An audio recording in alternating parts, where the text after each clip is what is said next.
not acidic, so the flowers, the leaves and all that quickly integrate into your soil system. So you have sort of a self-composting setup. Or yes, we will share the contact or even the title of the book. We have Simon raising up his hand. Steve, when you're ready, you let me know. So I switch back to you. Maybe okay, let's have Simon's question, and then I'll go back. Simon. Okay. Thank you, Gerald. By the way, thank you. Yes, thank you for everyone there. Now, when we are in the agroforestry,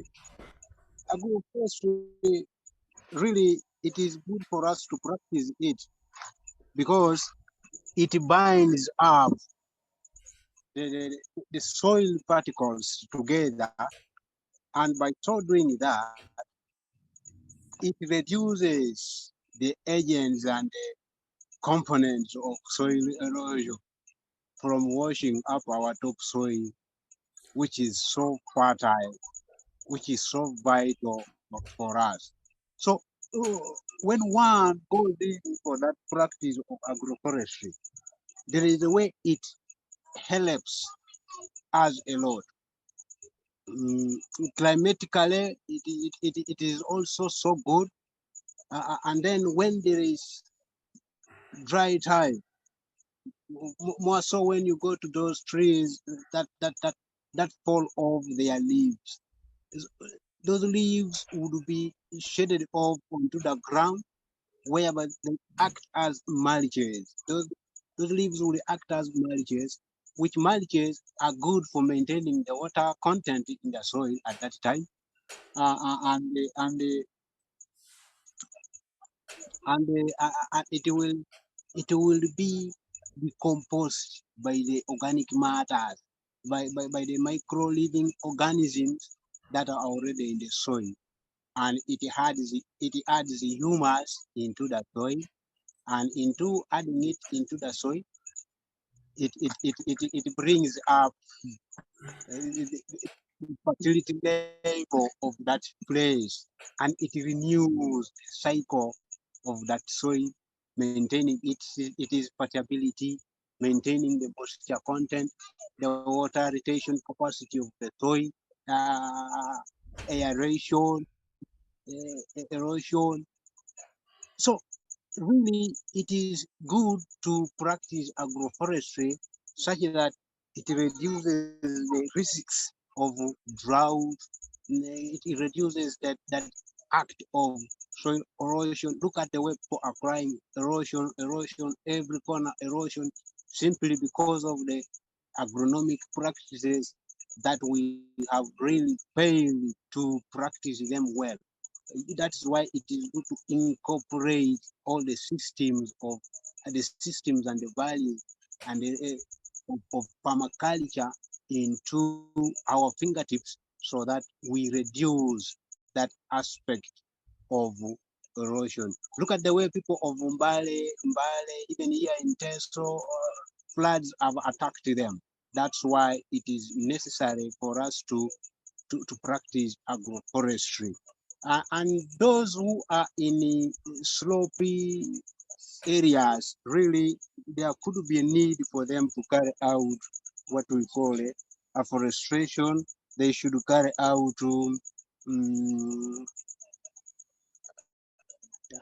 terracing, and then the construction of the gabions and those gills.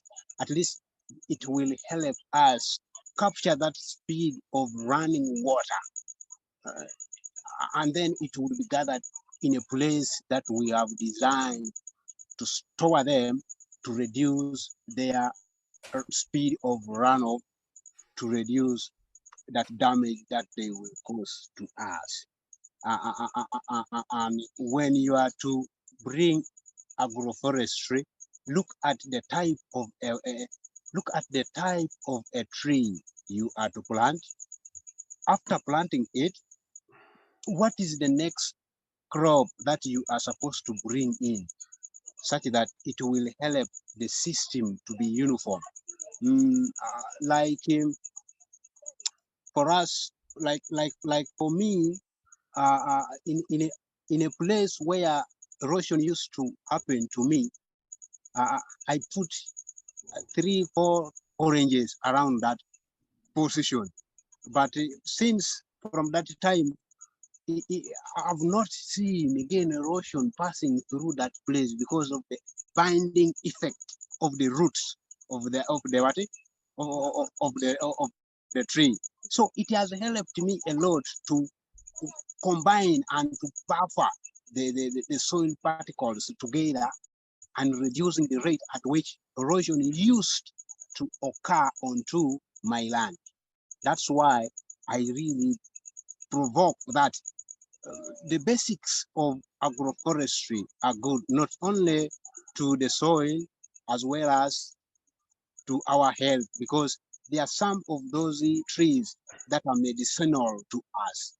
They help us in treating some of those stubborn diseases that disturb us a lot.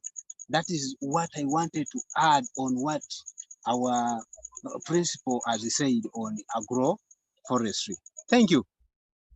Thank you for your contribution, Simon. Very valuable. Thank you so much. Okay, so we're back, and we were doing our tour of Wakelins, and we're using our powers of observation to understand what we're seeing, and we're relating it to our permaculture ideas. Now, interestingly, Professor Wolf isn't a student of permaculture, but he's a student of agroecology, and he's followed his line of thoughts, but it's led him to the same conclusions that we are, exploring as well. So when I had the honor and the pleasure of visiting this farm, I really felt I learned a lot, and I was very excited to see, that he'd formally done the research into areas which the very same things that we are interested in permaculture. So it was a great coming together. So here it is again, and see again the layering in the picture. Come on in. Come on. That there's our crop, and again notice the different heights of the stems of the wheat. It's not all the same. It's not uniform. Sometimes when you see a crop, when you in a field and every plant is the same size, same height, and you can only imagine that every plant has the same root patterns and the same root depth. So I have my little friend here just come to say hello. And so whatever we're seeing, it's much more diverse than what we might normally see. And then also, if we look behind the professor, we can see there's one form of tree, and then there's another type of tree, and then there's another type of tree. So there's another layering and another layering of diversity. Don't know exactly what it is, but we can see the patterning. So take these ideas with you, and also this is to me that's so interesting is we can do growing annual crops in alleys, and we can even do a bit of ploughing and what have you, because the system is stabilized by these perennial plants around it. And so we can see that, again, a lot of thought and design have gone into this. And let's think about how we can decode these patterns and think about how we're going to use them in our own designs. Okay, so then again, seeing they're really quite narrow, these fields. And think how protected that feels. Think about the wind sheltering effect. And again, I think about the presence of all those birds and insects, the things that like the conditions of the trees, and the things that like the conditions of the wheat field. Now, as we went around the farm, what became apparent is that different areas of the farm, they were doing slightly different types of experiments. And what they were starting to tell us was they'd bred they weren't just using one kind of wheat, but they'd cross-fertilize them to create a population. So there's a set of genetic variations within these plants. So let's say there's a set of genes that's been crossed, all the plants. So now we've got a range of phenotypes. The plants present themselves slightly differently. And so some might favor different kinds of conditions. Some are a bit more resistant to one kind of challenge, some perhaps more resistant to another.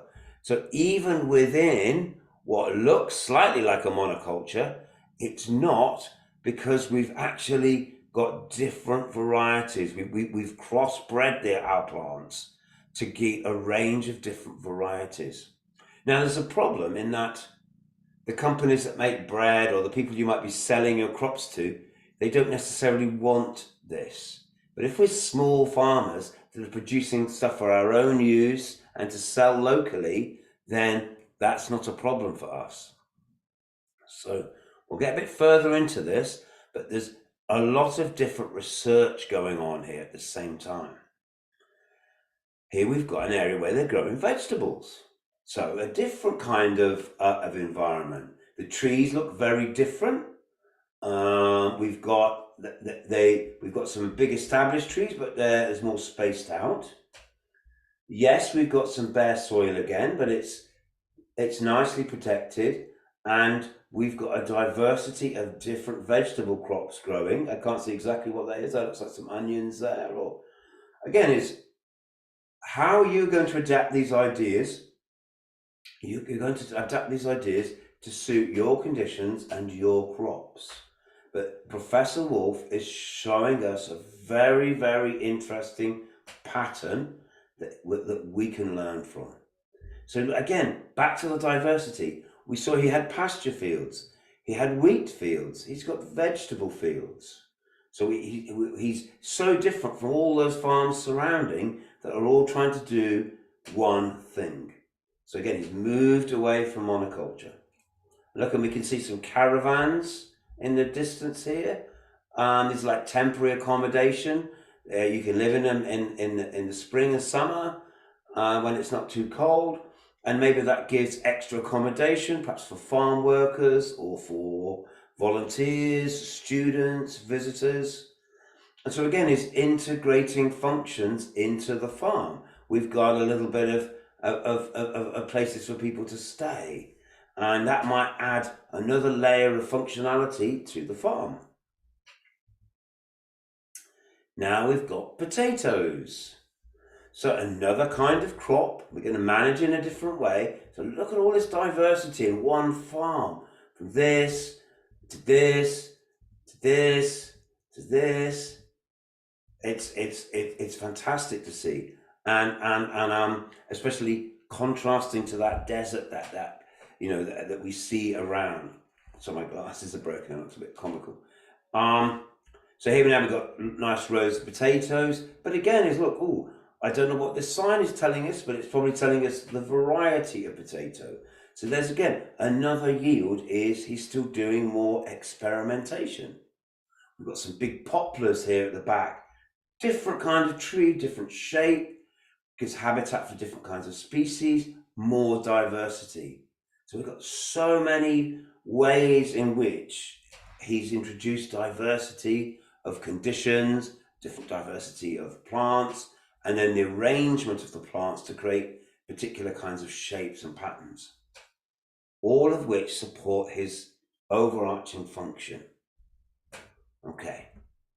So here we are in the potato field, just seeing that from another angle and seeing how, look, the types of trees, the spacing of the trees, it's really different. So there isn't just one way to do this. There's many ways to do this, incorporating the trees into the crops. So, and obviously these alleys where the trees are, those are never going to be ploughed. And And also what they've discovered is where they do a little bit of ploughing and turning of the soil is it does disturb the roots of the trees, but the trees respond by just going a bit deeper, going deeper than the depth that where the soil is being actively cultivated. So we have the long-term protection of those trees, and as Simon was saying, it really helps build a stronger soil, build the crumb structure of the soil, and contribute to raising soil carbon. So I can also say that part of the research here is they're measuring the soil carbon in the forestry bits, and they're measuring the soil carbon in the agriculture bits and comparing it and saying, is it rising or falling? Is it rising by how much? And making comparisons. So again, this is the whole farm it's a farm and they're growing food, but it's also an experiment. Hey, sorry. Yes, again, look, that's a beautiful landscape to be in amongst. It's very attractive, and here we now look. This part looks just wooded. These are wild grasses that we're seeing in the foreground, or mixture of that and other plants. And these are just some of these are my observations when I visited it, and there were some information sheets on the wall in the classroom, and I just photographed a few of them just to kind of again show how the farm is sharing the knowledge. They're measuring the clover, so the cover crops and the impacts of that. This one's about crop heights. Balancing productivity with environmental protection. It says here, climate change and mounting concerns about energy supply have placed new demands on agriculture. We need to develop new land use systems that can resolve the food versus fuel conflict, enhance biodiversity, sequester carbon, and are adaptable and robust to climate change. Agroforestry, the integration of trees into farming systems, has the potential to meet these multiple demands. And our agroforestry program is leading the way in investigating this low input, biodiverse approach to sustainable production.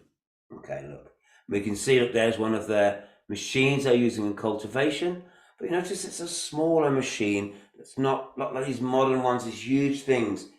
So it doesn't have such a big impact. It can step lightly on the land. This one's about integrating chickens into the system. It says organic poultry production is good but not perfect. Often it's over-reliant on imported feeds and not making use of the range. To provide the highest welfare standards and the most natural conditions possible for raising chickens, we've designed and implemented a novel silvo-poultry system on Sheepdrove Organic Farm. The birds are part of the whole farm rotation, obtaining more of their feed from the bugs and plants in the range and providing nutrients for the crops. So think about a forest system designed to create good habitat for chickens, and then think about how that could be integrated into your silvopasture, whatever your agroforestry systems. And this one says, the more widely and perfectly, so this is a quote from Charles Darwin from 1859, and he really noticed how important diversity was. So here's a nice little quote. The more widely and perfectly the animals and plants are diversified for different habitats of life, so will the greater number of individuals be capable of their supporting themselves. So the greater diversity actually gives us a greater ability to support those populations. And we're seeing different examples here. So using high genetic diversity can increase the reliability and stability of crop performance. This approach is being trialed with winter wheat across a large range of environments in the UK. So that's encouraging to see that the ideas being trialed at Wakelands. So Wakelands is over here in the east, And look, there's different places all over UK where they're beginning to now try these ideas out. So something very, very important is happening here. And there's our little tour. So there's our little chance to have a look into that. I'm going to hand it to you, Gerald, just to field a few questions. And I'm going to suggest that just take a short break, and we'll reconvene at the top of the hour. So in about 9 or 10 minutes. But if there's anybody would like to contribute, I'm very, very keen to hear your thoughts. And imagine that I've just taken you there. We've walked around the farm. You've seen those things with your own eyes. Even if Professor Wolf was here, what questions would you want to ask? You could think about this, or come and bring it back after the break. But yeah, there we go. I'm going to just hand to you, Gerald, and I'll see you all in a few minutes.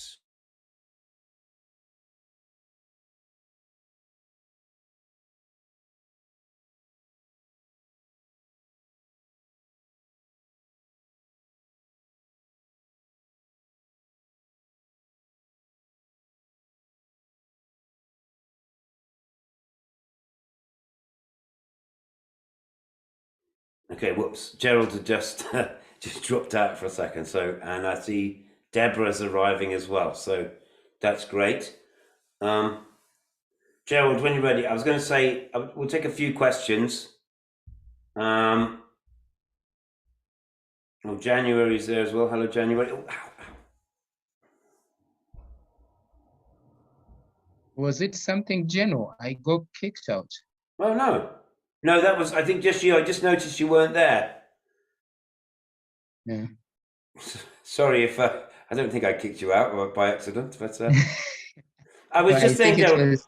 imagine everybody, you've just been on that tour. I've showed you those slides. You've seen the agroforestry system. Imagine that Professor Wolf is there, or anything. First, any clarification? Could you imagine yourself were there, and what did you, or did you have any questions about what you were seeing? Should I go first? Yeah. My first question would be, how is he surviving in the midst of all those chemicals? Because the reality is, a lot is being brought down from the neighboring farms.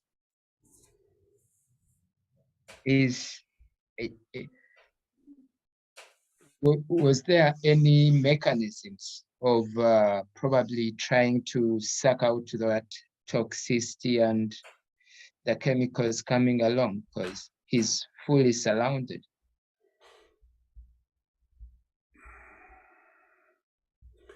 That's a good question. And I'll just go back to,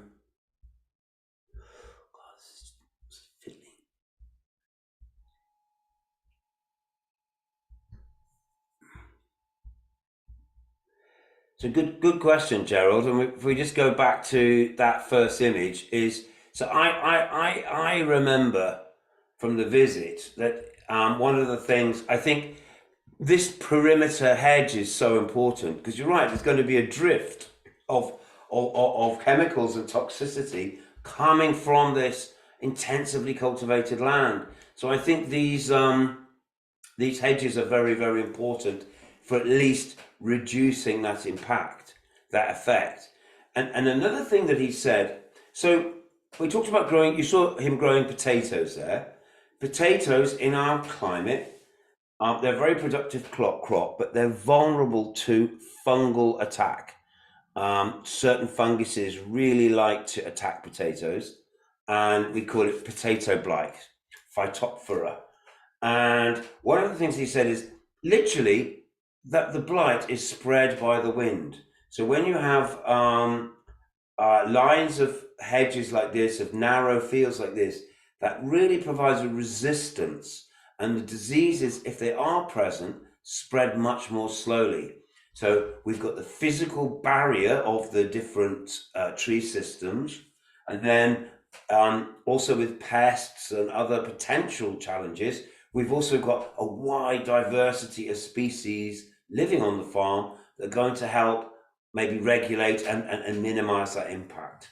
But yeah, it's a very good question, Gerald, and I think something that, you know, yeah, it's a real challenge, isn't it? As we're pushing up against organic systems and coming up against the intensive systems, and we're starting to suffer, you know, negatively from that. So that it really is a challenge. And then, so that's something that the agroforestry system helps dampen that effect by having this degree of tree cover.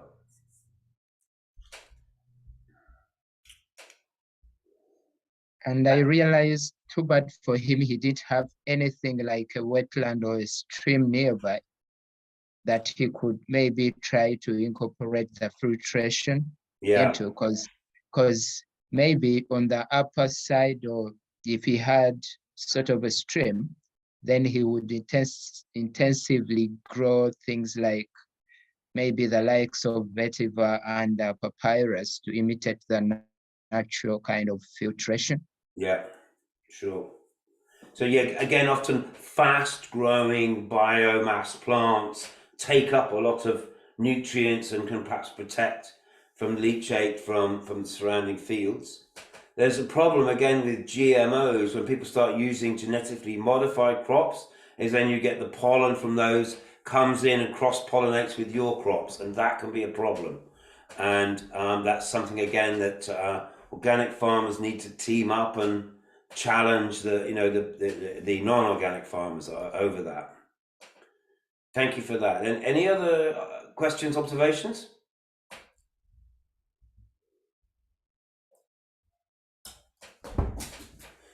For you late arrivals, we were looking at the work of Professor Martin Wolf, who spent 35 years of his life developing this agroforestry farm to really contrast what he could do with his mixed silvopasture agroforestry system compared to these monoculture farmers surrounding him on all sides.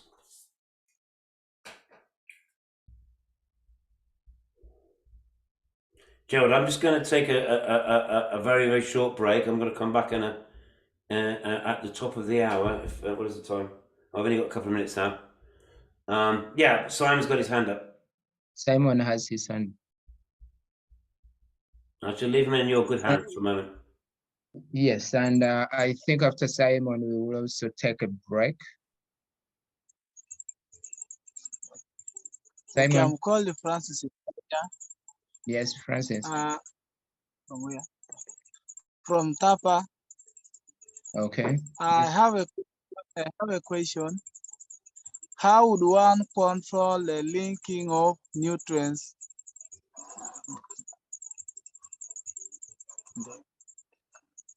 Okay, the leaking of nutrients from your plot or from your area. One is one of the things that Steve has been talking about is either creating sort of natural barriers across, or call them natural hedges, for instance, around your property or your site.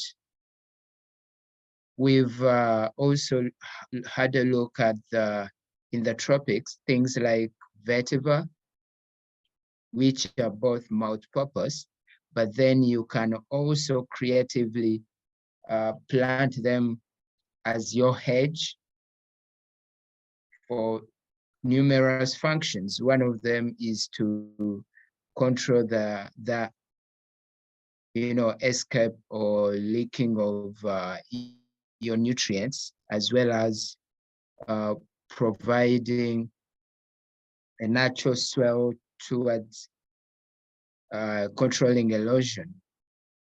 So, because we know one of the ways in which your nutrients leave your site is through erosion or being transported by water. So as you maintain or become selfish with the water, or making sure the water is contained within your site or your property, then you're also keeping the nutrients within.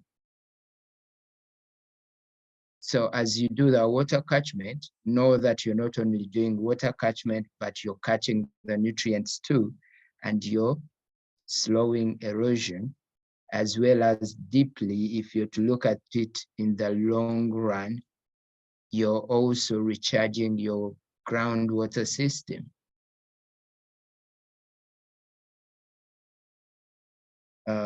Martin, does it answer your question? Do you have any other kind of questions or clarifications you need?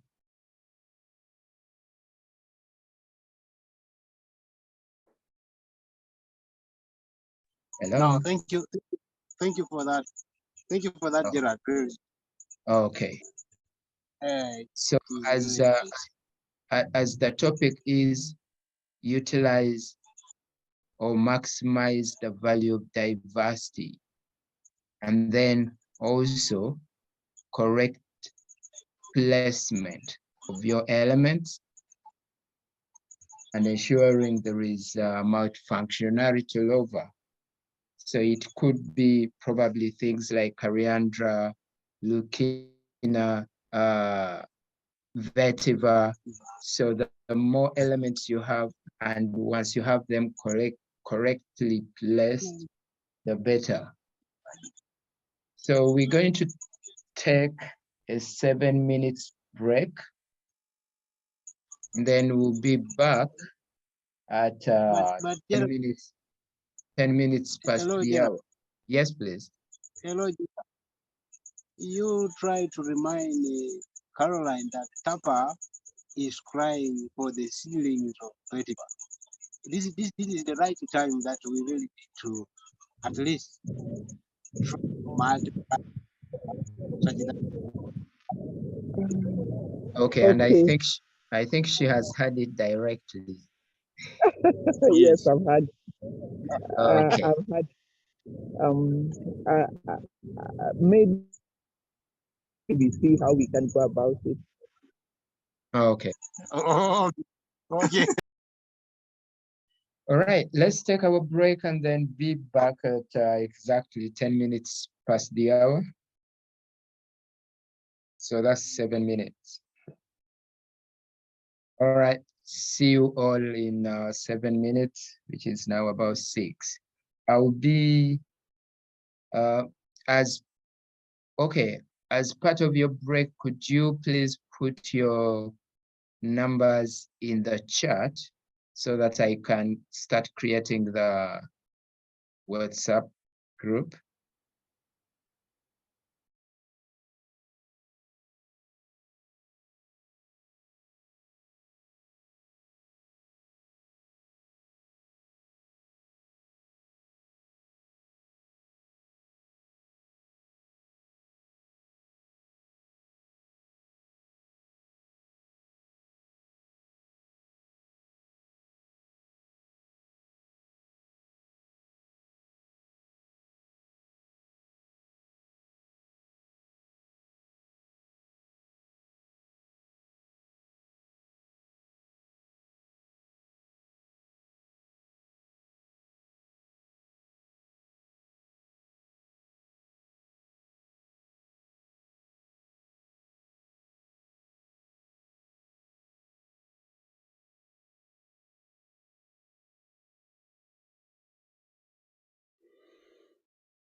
Okay.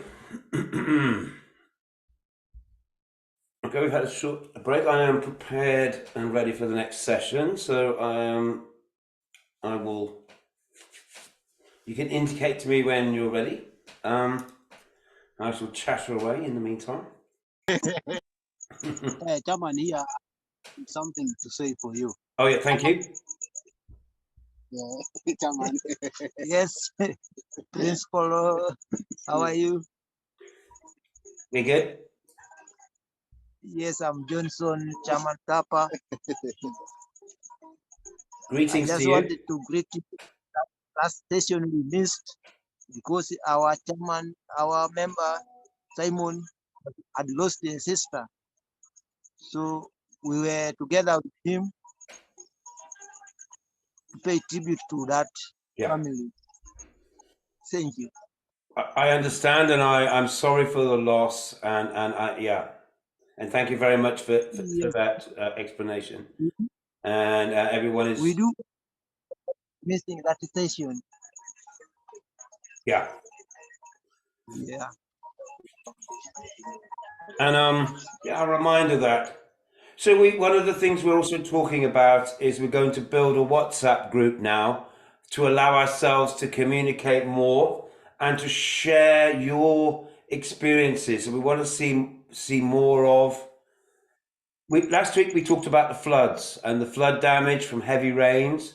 We need to understand how we can build our landscapes to be more resilient in the future. So when bad things happen, we must observe and we must learn, and use that learning to make our systems more resilient. And of course, understand that this is obviously it's distressing when these things happen, but we have to allow it to inform us. And yeah.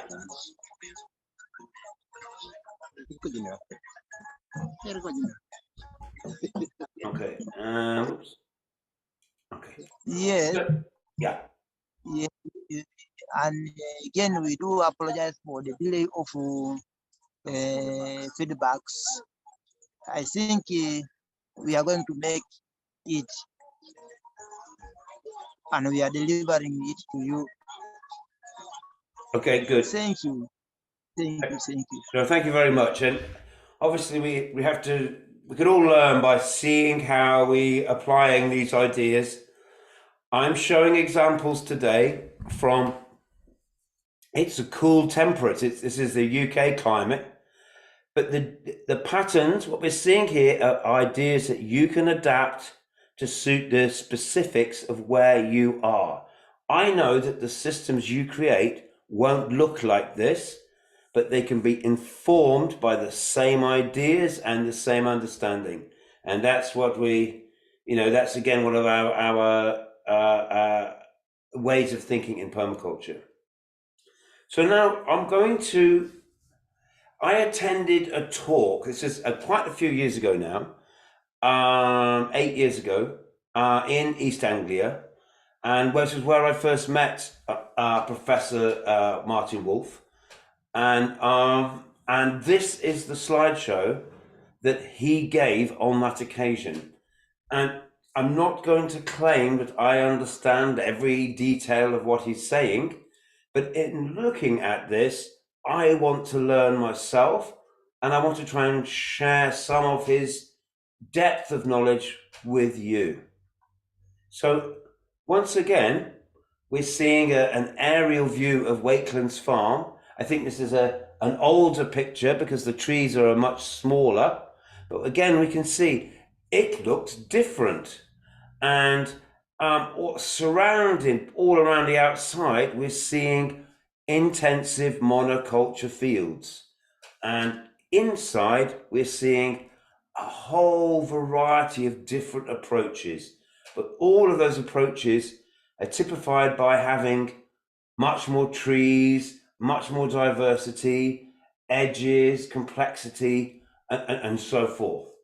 So this is the talk that Professor Wolf gave. I can't recreate what he said, but these are his slides. And let's have a look at it, and let's ask ourselves, what can we learn from this? And I'll try and bring that to life for you. So here we go.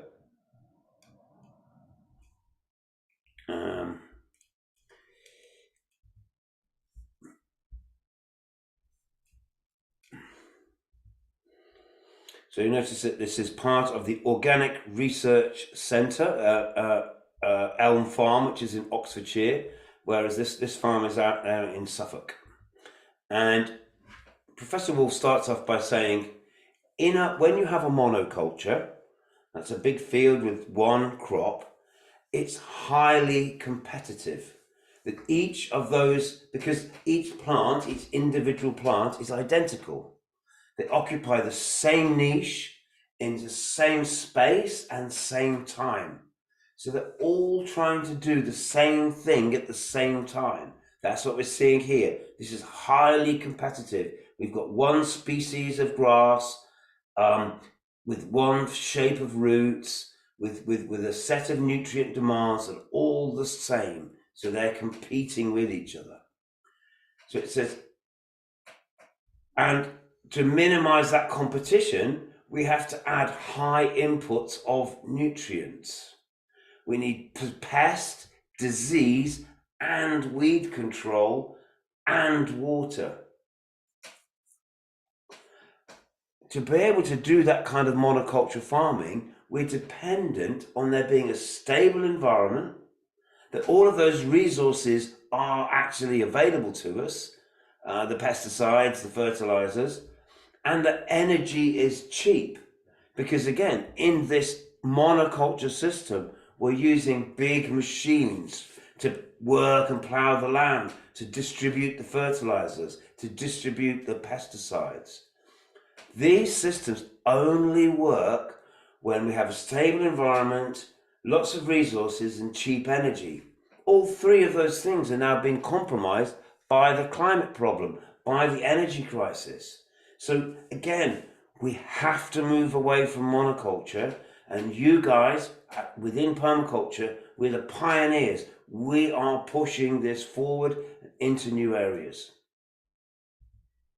Now, there's lots of different problems that we can associate with monocultures, and we're creating a set of conditions that actually favors the pest. In this case, this is a rust, that's a kind of a mold or a fungus, that likes to attack the wheat.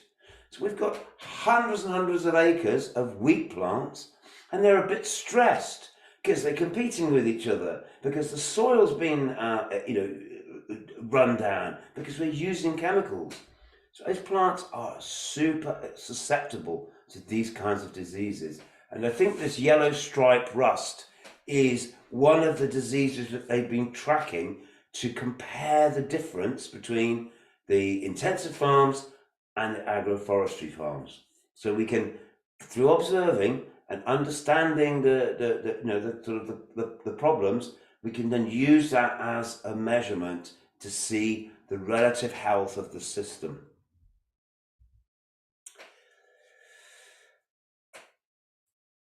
Right, so this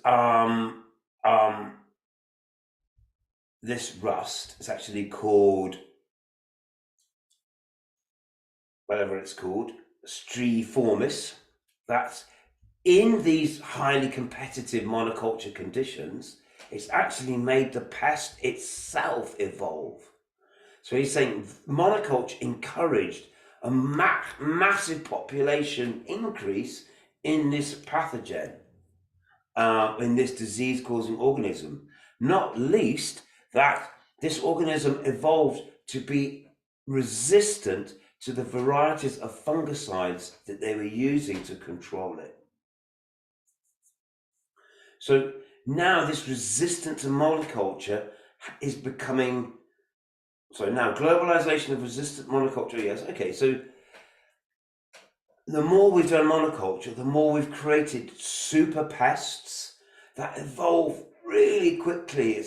He calls it a spore-producing factory. And the response of farming is to be more aggressive. Okay, yeah. So the fungus itself has become more aggressive, and it has a wider climate tolerance, which means it can be successful in a wider range of environments. So this is the academic research. So the more we stress the systems, we actually create the conditions for the pests to evolve and become more aggressive. And we keep talking about it, we know that the climate is becoming instability, our weather patterns are becoming unstable, and this is caused by climate change. So there's a pressing need to simultaneously both adapt, that means change the systems to what we do to fit these changed conditions, and to mitigate. That means stop polluting, stop making it worse. And he asks the question, how? Where is the model? Where can we go to learn? Well, that's the reason that Dr. Wolf created Wetlands, and that's what we are all learning from today, to go, well, we have to create the models. We have to create the ways forward so that people around us can see how we are adapting and mitigating to these changing conditions. So the best model, Charles Darwin had spotted it back in 1859. It's the natural world with all of its diversity, its interactions, and evolution of complexity.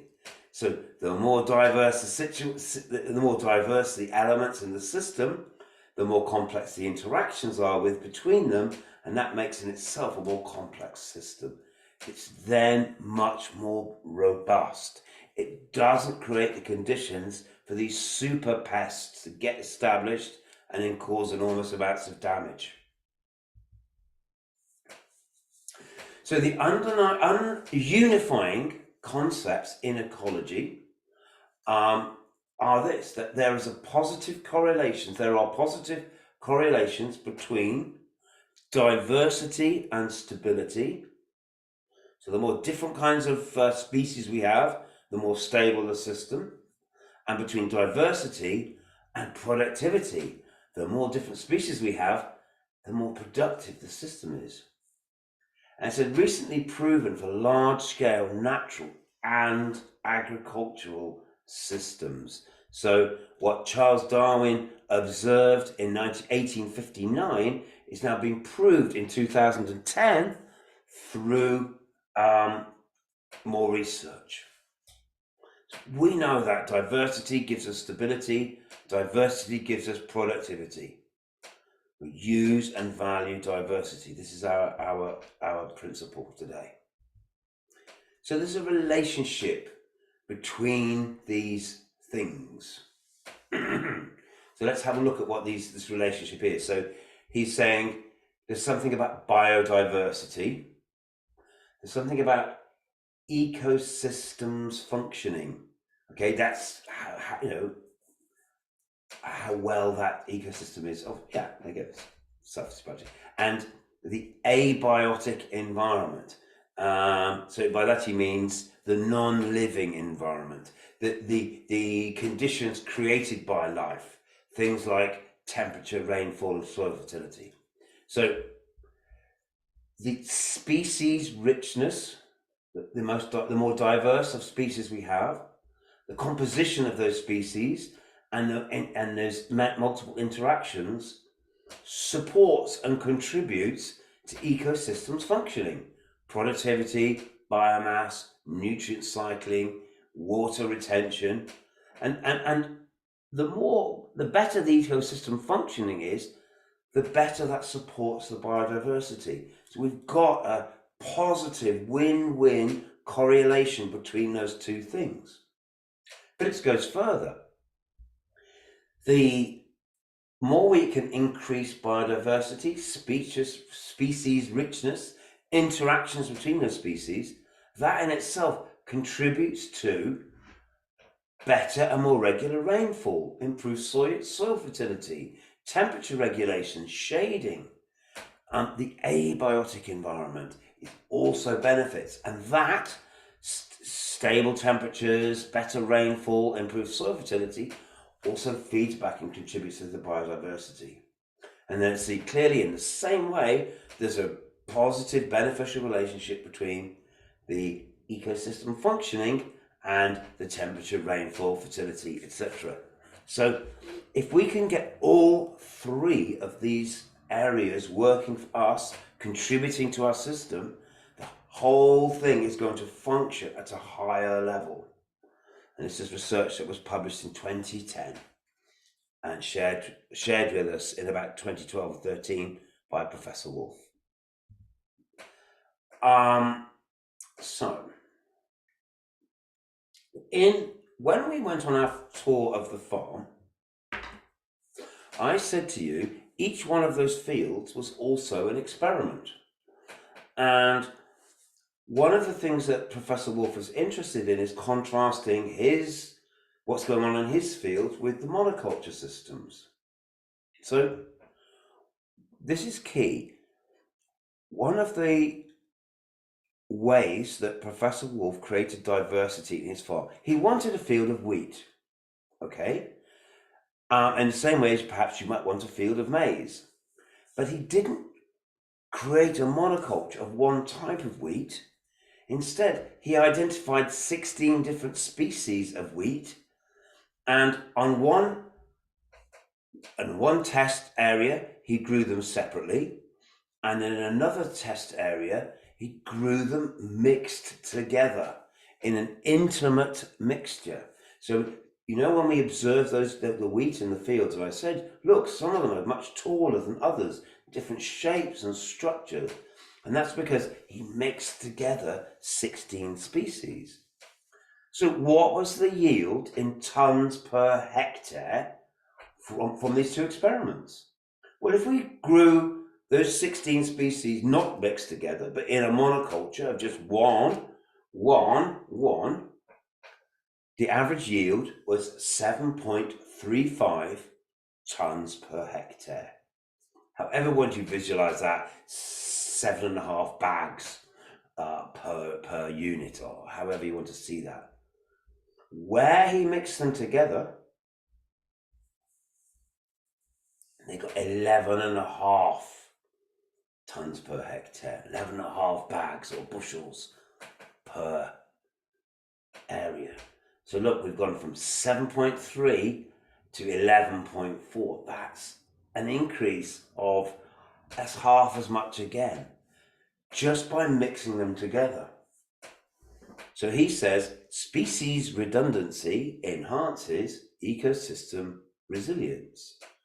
And I think what that means is when you've got 16 species mixed together, some are going to really favor this year's conditions, and some might not do so well. A little bit wet for me, a little bit damp for me, a little bit cool or a bit hot.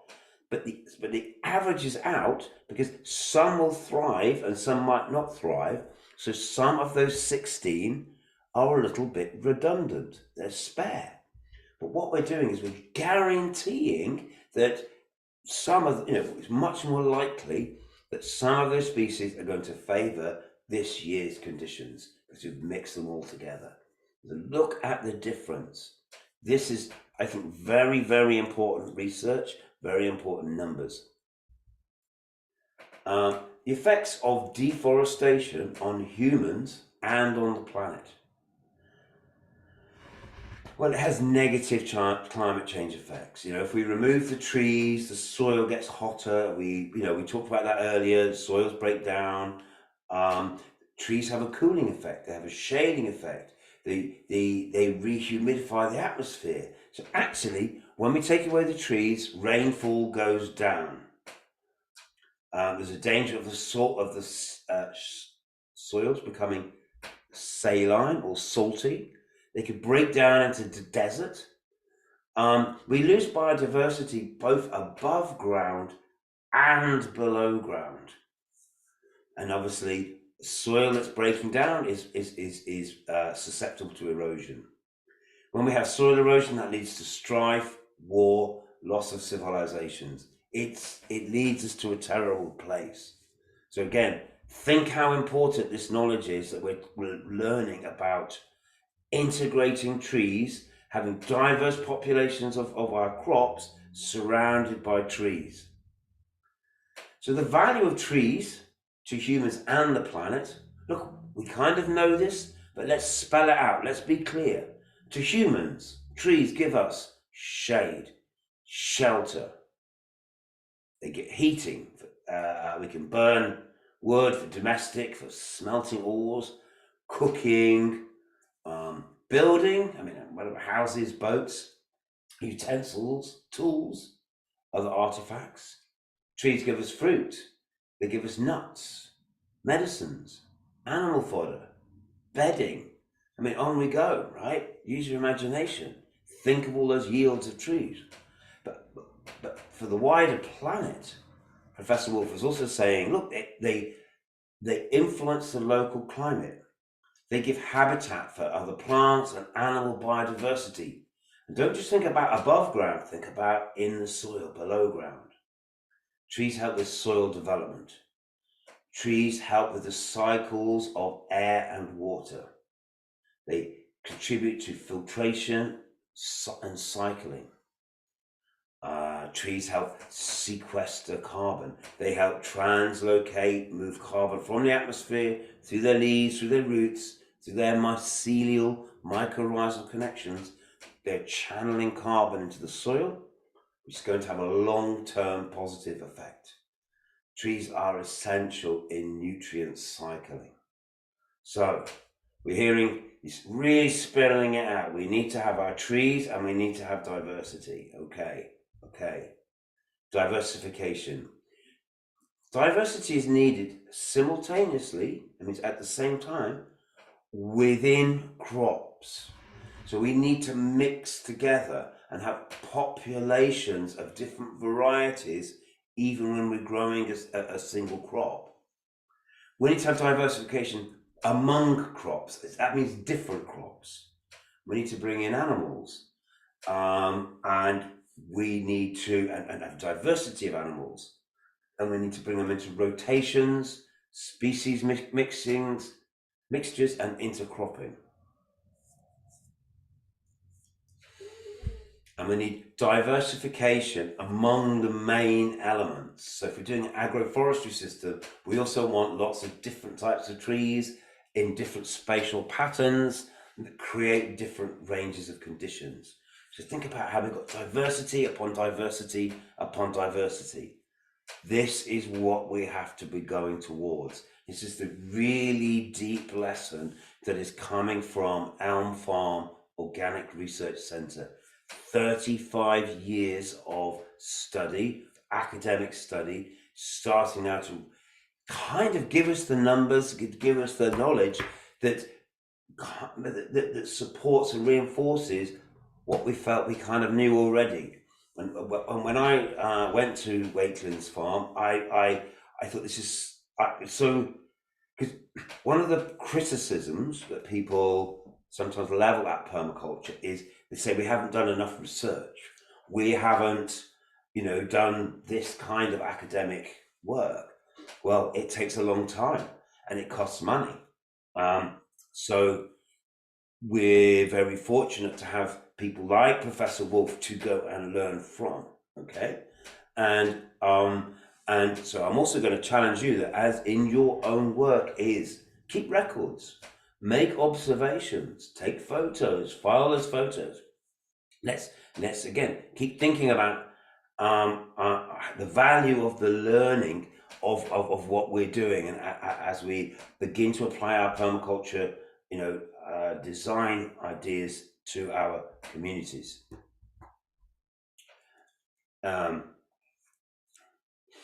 Here's wheat variety mixture stability.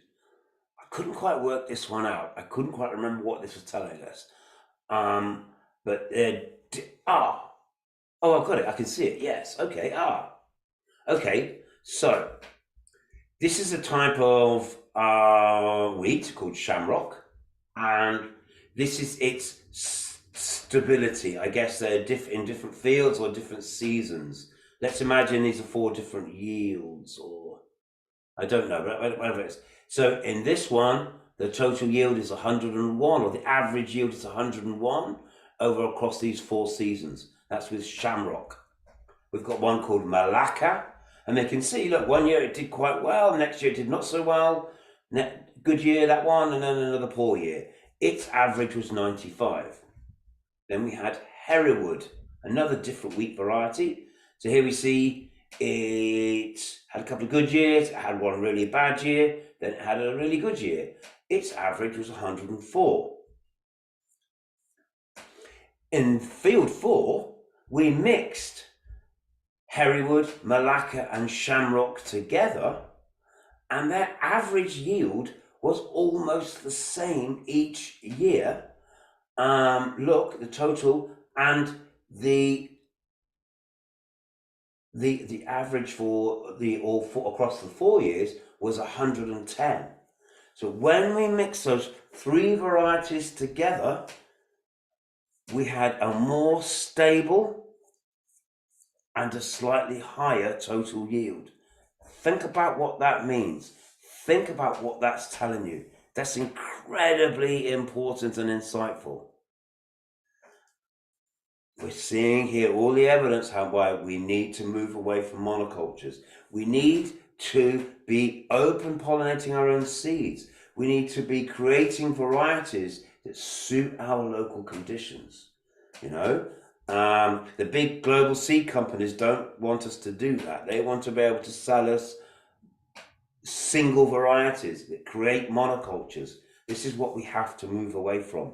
So we're going to get more and more interested in those kinds of plants that we can work with a range of varieties. So just understand what this means. A single cultivation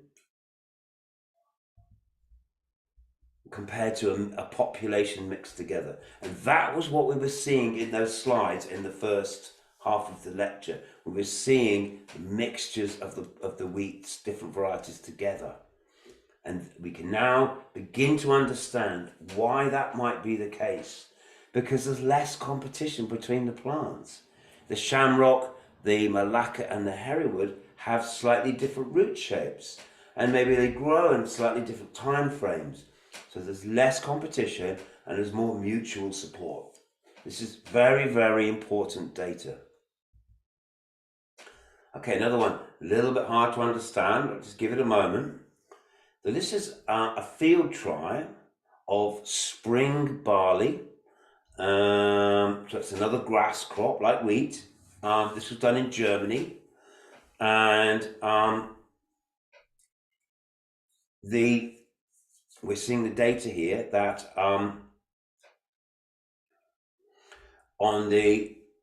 this is the proportion of total barley area percent, and this is the year.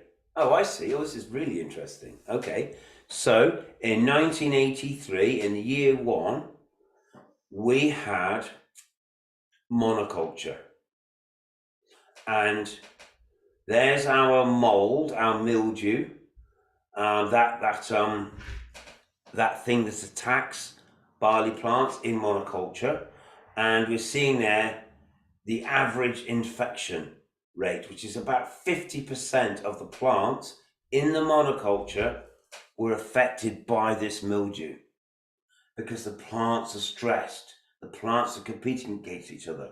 We've got a monoculture.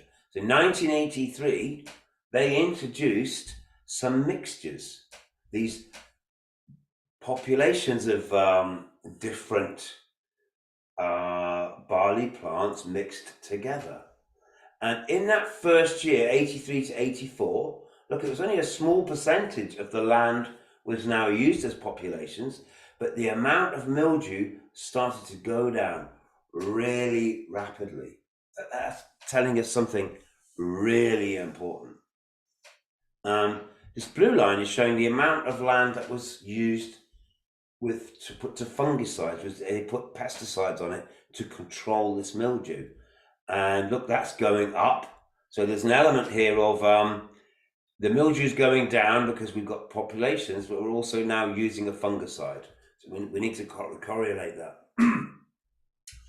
In 1985, suddenly 40% of the land was now mixed populations. We went from 20% in 84 to 40% in 85.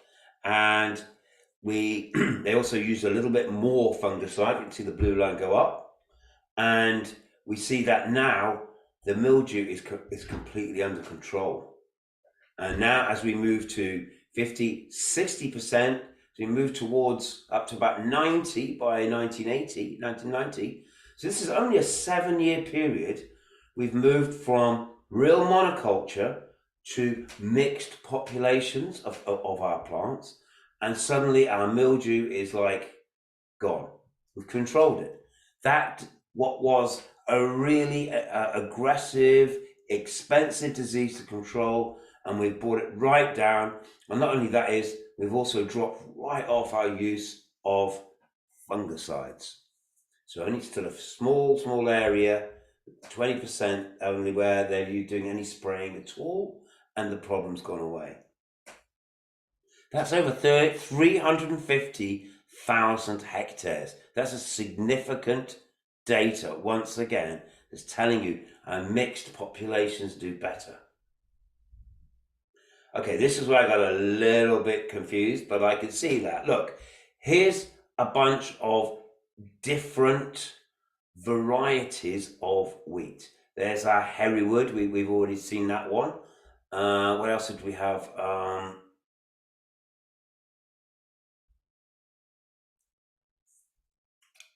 Whatever.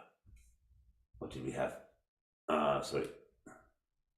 Maybe it isn't Malacca in here. Was it Shamrock? Okay, we've got some different varieties here. We take this variety and we cross it with this variety, and it creates another different, slightly different wheat. And then we take this one and we cross it with that one, and that gives us another one. So by having some different varieties and then crossing those varieties all with each other, so this represents one set of genes, but by crossing them all together, we've now created a population where there's an enormous amount of variation between, because this one is Deben crossed with Oh, it doesn't work like that. Okay, all right, anyway. I need to understand this more deeply. But clearly what we're seeing is by doing open pollination and cross-pollination, we're creating many more variants. We're creating much more diversity. And here, this is telling us various qualities of the plant.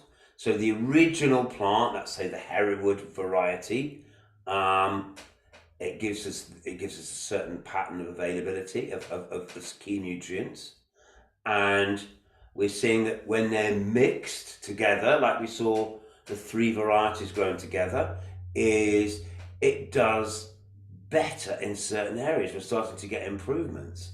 And then when we do a mixed population where they've all crossed, we get even more benefits. And we're seeing the yield is slightly improving, but also is other things like protein, or I don't know what these other things are telling us, but clearly there is a benefit here. Stability over time, it seems like I'm not quite sure what to take from this actually, but clearly something's going on here. In this one, we've got a field of beans, but we've added, sorry, a field of wheat, but we've added beans. In this one, we've got a field of beans and we've added wheat. How do these things correlate?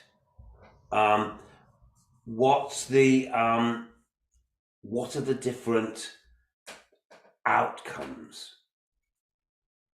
Look, I can't pretend I understand all of these graphs quite. I didn't do this research. But what we're saying is observe and interact. Try out different values, different things. See what happens. Because what we're seeing is from these patterns is that there's an enormous benefit to be had in embracing diversity. And we're backing this up with hard research and hard numbers. And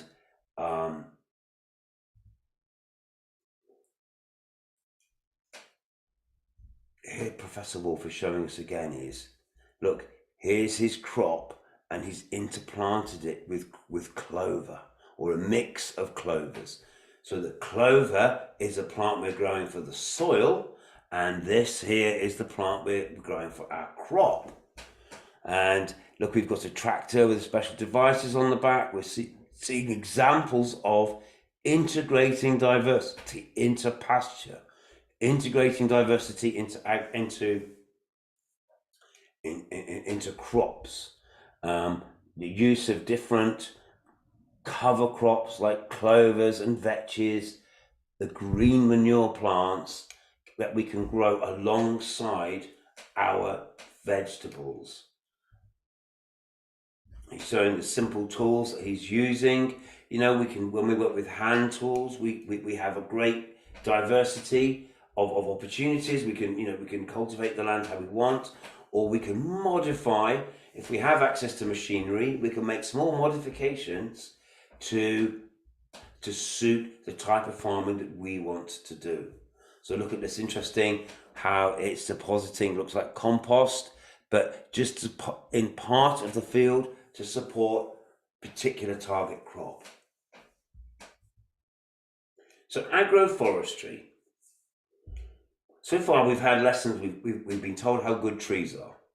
We've been told how good it is to create populations of plants with a wide genetics, because you get a more stable yield and they're more resistant to pest attack. So we're learning a lot here.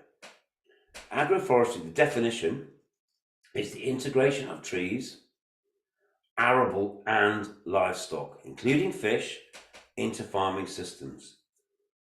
Agroforestry is our journey out of monoculture, integrating things together. And we've seen examples of this now. Advantages of tree integration. It achieves ecosystem intimacy. So think about bringing together different systems and encourage them to interact. And remember, the more interactions there are, the more stable the system is. Think about the lessons that he's told us so far. advantage of trees on carbon capture and storage. Ammonia abatement. So that's part of your question, Gerard, is that's soaking up the nitrates that's coming from industrial farming. Trees help with nutrient cycling. Trees help obviously produce food, fuel, fiber. They house biodiversity.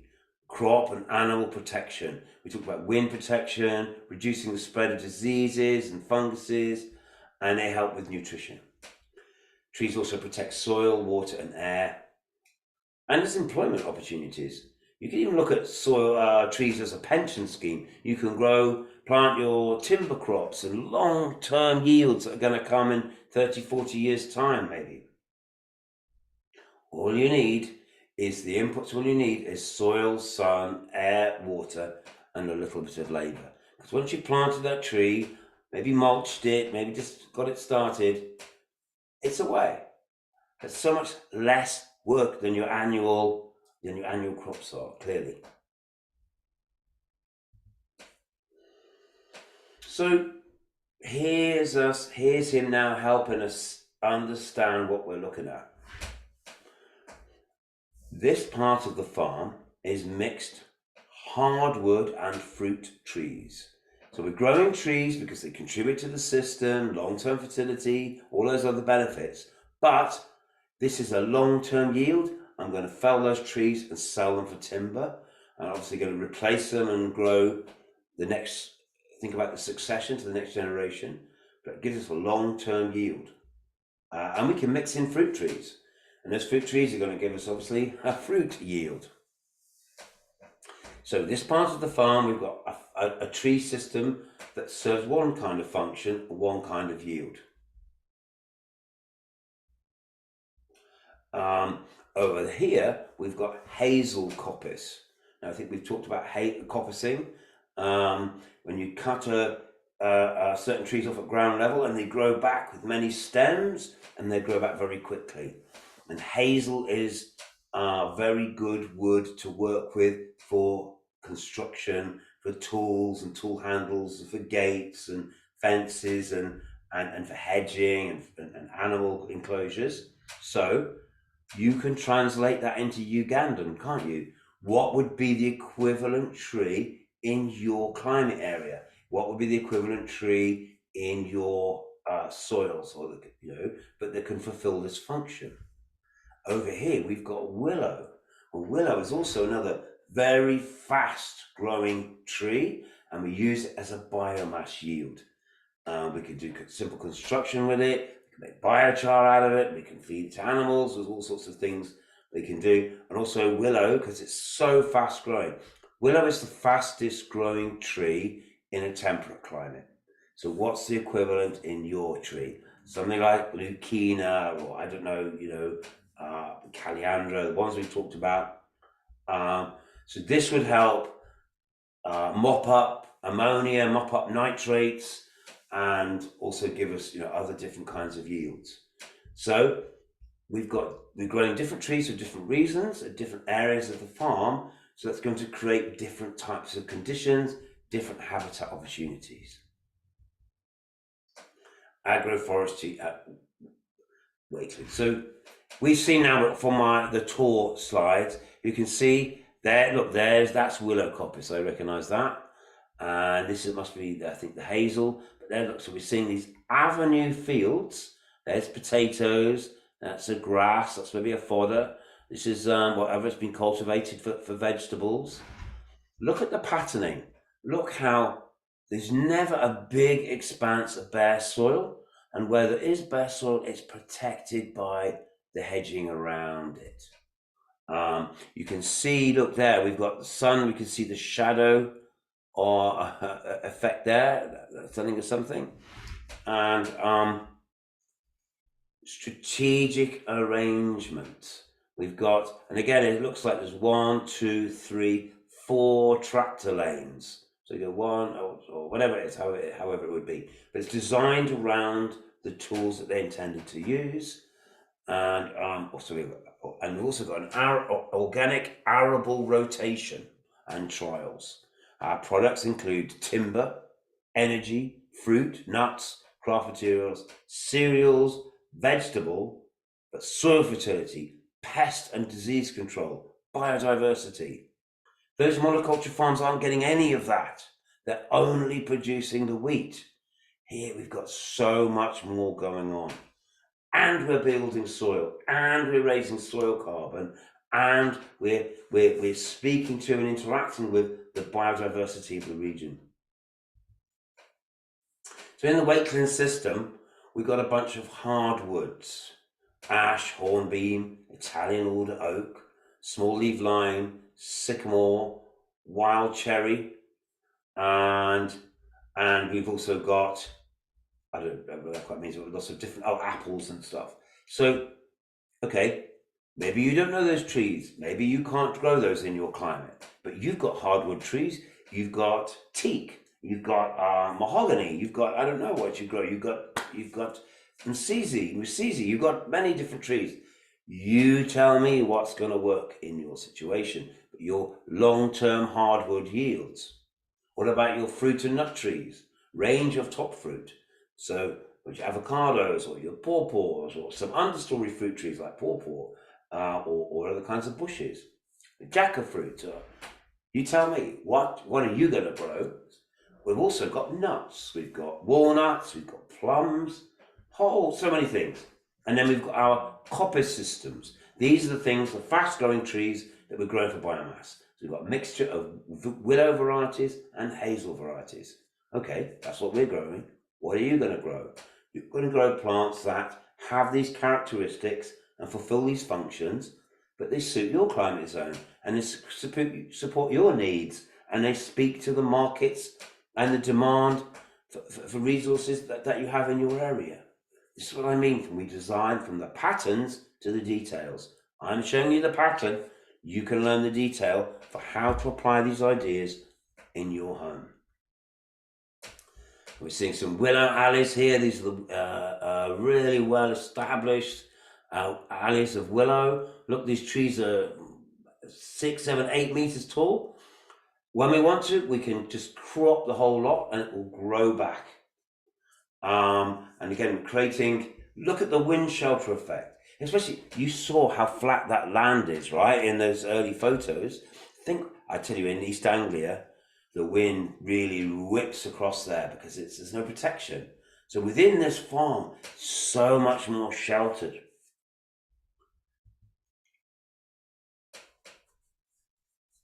So some willow data. So we've got a mixture of 5 types of willow planted as pairs of rows. So that's what we're looking at there. So there's pairs of rows with 5 types of willow mixed together. Okay. So every 2 years, they have 44 tons of fresh weight per hectare. So that if you dry that out and average that out, that's 11 tons of dry weight per hectare per year. Now,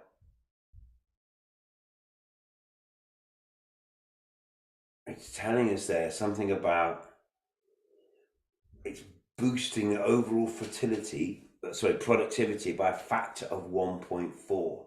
So by doing this, our total yield is 1.5 times if we'd only had the monoculture. Here's another. These are the hardwood trees. Look, in pasture. This is what we call silvopasture. Silvo meaning trees, in pasture, long-term farm systems.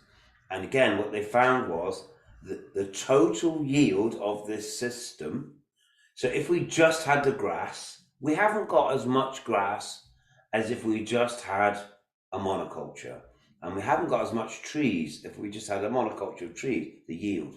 But if you add the value of this yield to that one, it's about 1.5 times more than if it was a monoculture. And so we're getting it's more productive by 1.5 times, but it's also giving all of these other ecosystems functions. So just think how important that is. Think what we're learning. He's got 21 varieties of apples in 38 trees, 7 timber species, all planted in alleys. That's his agroforestry system. He's got, yeah, anyway, come on, you can see it. There it is. What we've noticed is, compared to what we've got here. All right, so Clark's Lane Orchard. This is an intense system. He's contrasting the two systems. What he's saying is, at the Clark's Lane Orchard, the percentage of scab occurrence, that's a common disease in apples, and over 50% of them are suffering to some degree with the scab, and the variance was between 55 and 65. And here we see at Wakelands Agroforestry that it's down to about 22%. It's almost a third of the disease. And large fruits, so this was in early July when they're still small. This is in the end of August when the fruits are big. And so there's a bit more scab, but it's only a tiny bit more. And but it's up to 80% and the other farm. So we're seeing how diversity gives you resistance to disease. Diversity is giving us greater yields, gives us a greater total yield, and it gives it and it requires less inputs. So this is kind of staggering. So on his 22 hectares, he reckons he has 45 to 50 species of birds. Anyway, it's just staggering biodiversity. So the summary benefits of agroforestry: we're getting fruits, nuts, we've got browsing for animals, we get timber, we get energy, carbon sequestration, organic matter, shade, shelter, climate regulation, pest and disease control, pollination, purification of soil, water, and air. It supports the nutrient dispersal and cycling, seed dispersal, soil microbial development, and creates loads of habitats. And culturally, it's going to give more employment, longer term yields that might contribute to things like pensions, mental and spiritual health, recreational benefits. The only inputs are soil, water, sun, and some labor, and obviously we need some seeds. So to make this work, there is a need for a better appreciation of total productivity from and environmental benefits of agroforestry systems. So we need to value the whole yield, not just think barley, maize. Understand those other benefits. And we need appropriate regulatory changes to allow farmers to take advantages of agroforestry systems. Governments, whether it's the EU or in East Africa or anywhere, we should be incentivizing this. They need to realize this is part of our climate change response, it's part of our food security response, cultural resilience, and also economic diversity. So there we go. There is a beautiful picture of these mixed populations. Look how different they are. All these different forms of wheat all together. We get a bigger yield. We have much less disease, and we have many, many other ecosystems benefits. Okay, so let's say thank you to Professor Wolf for that absolutely stunning, if I may say it, output of his life's work. And wouldn't it be nice if we were saying the same of your work? But not to make light, but no, tremendously important. Yeah, Gerald, any thoughts, and would anybody like to contribute at this point?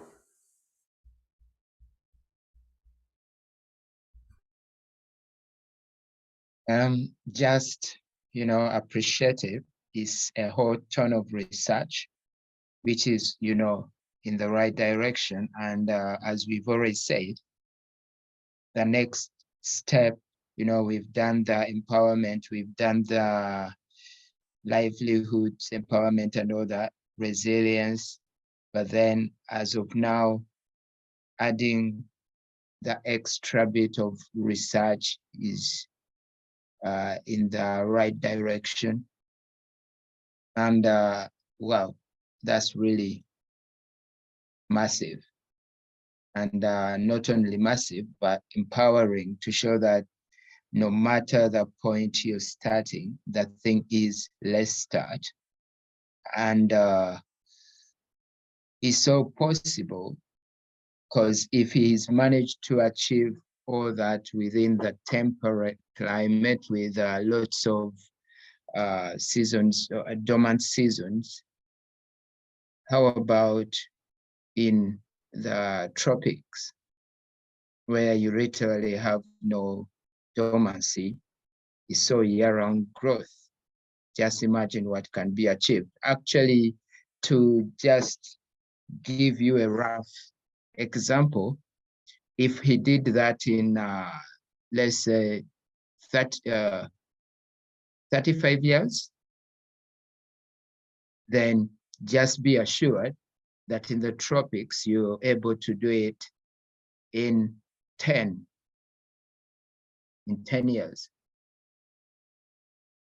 So the first thing is start slow and small solutions and appreciate humble beginnings. Get started from whichever point you're standing. Over to you, Steve. And is anyone having a comment, a question, or any addition?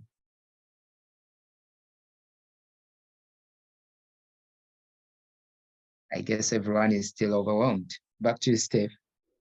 Okay, thank you, Gerald. I also appreciate your little summaries, really important. And just, yeah, focus on those key points and think about, reflect a little bit on what we've seen there. So, yeah, that's 35 years. So just to mirror back what you said, and I did mention it earlier, but when he was there, when I was there, he was 85. His wife was very elderly too, and she was very frail, and she wanted to say something, but we couldn't hear her because her voice was so quiet, and we all had to really concentrate. And she said, "I told him to start it earlier." And that's the one lesson is, this is so fantastic. Why did we wait? What were we waiting for? And I thought that was something insightful. So yeah, what you just said, Gerald, let's get on it. Except we're starting from humble beginnings. We're not Professor Martin Wolf. I don't know, 35 years ago, maybe he wasn't either, So just think about that. So we've got to begin these things. And I think that we've just seen a really, really powerful lesson there. And I want us just to reflect on that. So I'm going to take you on another little field trip. I want you to imagine that you're here with me and you're going to put your wellies on, you're going to put your coat on. I'm going to take you outside. We're going to go to North Wales and we're going to go and look at the BFG. This is the Bangor Forest Garden. Bangor is a very ancient town in North Wales, and the place is, and there's a very important university there. And at that university, they also have research into agroforestry. They're interested in a lot in, they do a really powerful forestry course there, and a bunch of other things as well. Some of the students at Bangor University, a few years ago now, I'm not sure how long, let's say 20 years, I'm not sure, started a forest garden, like a food forest. And it's now really quite mature, and I'm going to show you around it. And again I know it's a temperate system. It's going to look different in your place. But if we can do this here, what can you do there? There's your challenge. Think about how we might bring together many, many different productive species.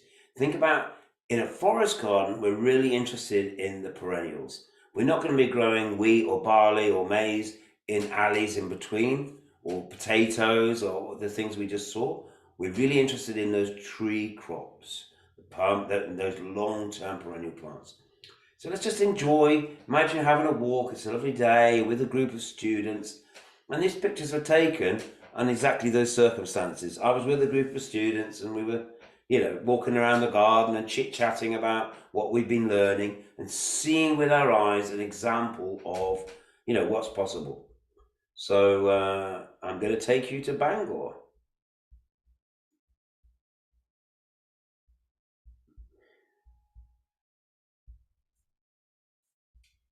So here we are. We're at the BFG, Bangor Forest Garden. Lovely. How do I do this? Here's a map of it. So we always want to start with some kind of a map or a plan. And I don't know whether the garden came first and the map came after, or whether they planned it. But there's certain elements here. They've got a pond, but we've got interesting paths. We've got a herb spiral. We've got some raised beds. There's a yurt. That's a sort of a temporary structure. We've got Italian alder, holly, hazel, sweet chestnut, lime. Those would be big overstory trees. I would guess that those trees were there already, and that what they've done is they filled in with slightly more exotic or less common plants. Myrtle, Elaeagnus. We've got a crab pear, digger pine, a hazel, a medlar, a walnut. I'm challenging you.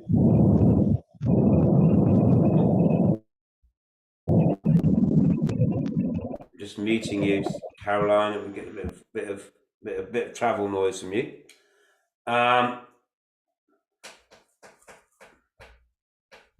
So we're looking at the system, and what we're trying to understand is that probably some of these elements would have existed already, and then they've come in with a plan. They've looked at where the paths are going to go, and then they've started to add other kinds of trees that maybe fit together in a complex three-dimensional pattern. So there's our map of the BFG. There's a sense of what it might look like from above. Oh, there's another nice picture of it. Look, see, and just think diversity, diversity, diversity. That's what we're all about. Use and value diversity. So look at all these different kinds of trees, different edges, different light, different heights. Think about the different soil microbes. Think about the different birds. Think about the different interactions. Think about everything that Professor Wolf has just taught us, and now we're applying it to a different pattern, a different system. Okay? This is actually a monkey puzzle tree. This has edible nuts. There it is growing. This comes from South America. It's an exotic. It's not from here. But think about how a garden like this might then start to serve as like a species library. We could propagate from this. We could collect the seeds. We could, just learn on how to grow it.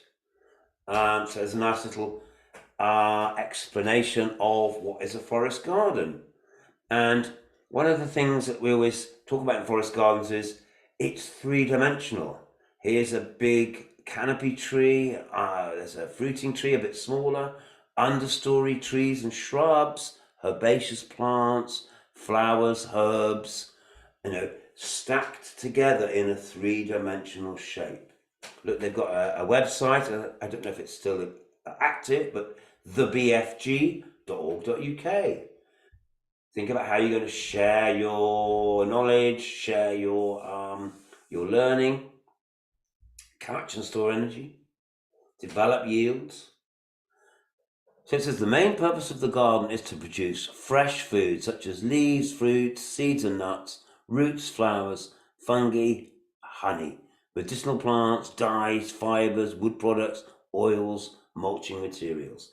There's your diversity of yields. So we've got some edible wild plants. What would be the equivalent where you are? Things that happily grow and propagate themselves that we could let go wild in the garden. We've got some examples here, but these are temperate plants. You'll have similar ones though. So again, look at the layering, look at the different conditions. Herbaceous plants, grasses, shrubs, small trees. It's one of our students. We've got a fenced area, interesting edge area here. There's the yurt, that's a structure, got a space for people to go, and perhaps if it's raining, we can go in there and eat our sandwiches or chat about what we're learning. Creating a habitat for people as well. Nice path walking towards it, got understory of nettles. These are wild plants in the UK, they're very useful, very good for insects. And seeing, look, the variation between herbs, bigger shrubs, small trees, layered systems. Remember, this is a garden. This has been planned and planted. Looks like a wild space. How would we manage it? What kinds of techniques would we use to optimize it? What tools might we need? These are all perhaps things we might want to think about. Lemon balm. This is a lovely scented herb that will grow wild and spread. That looks like a big apple tree. Seeing fruits on it. Or is it? Oh, maybe that. What are they? Oh, it's the head. No, it's a chestnut. That's a chestnut tree. There we got a nut tree. There's a very, very good. That's a very good yield on that. I think I'm right. Again, pathways, ways to go through the garden and explore. Here we've got, because we want people to learn from, we're naming things and telling people what to look out for. Look at all these different varieties of plants, all joined together as if it was a wild system, but it isn't, it's planted.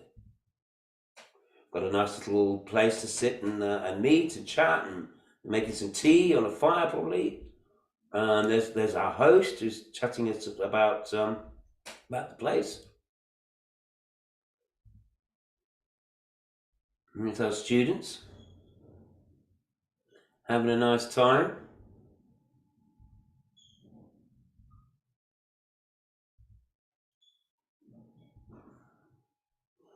More diversity, more layers of productivity, fruits. Some areas, look, these would be soft fruits and berries. Propagation areas, some of it looks a bit overgrown, but that's fine. Look where there's been grafting, creating new varieties, or creating more diversity. Some more managed areas, again, look like soft fruits.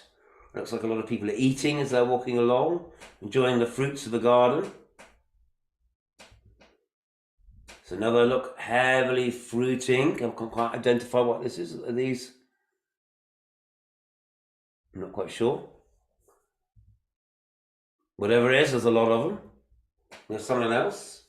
I do know that one. I can't think of its name, but diversity, productivity, all joined together, stacked together in a system that needs almost no maintenance. Once it's established, it just keeps growing. Look, everybody's just eating, enjoying the produce. Apples and berries and shrubs and herbs all sitting together. It's beautiful. I think I'm seeing lots of caterpillars there eating, I believe. This is a ginkgo tree. It's a very ancient form of tree. And here we are again in a propagation area. You can see that maybe they're taking cuttings and seeds and promoting, making more plants. Once you started off, we've now got the material to extend the garden, to keep making more plants. Maybe we could sell some for income, swap them with neighbors to maybe get more diversity. As soon as we reach a position of surplus, we've suddenly got endless more opportunities to extend the system and develop more yields and just keep adding to it, keep learning, allowing it to grow. And again, there's our just explanation, drawing people into the thinking, help people understand what you're doing, help them interpret what you're going on.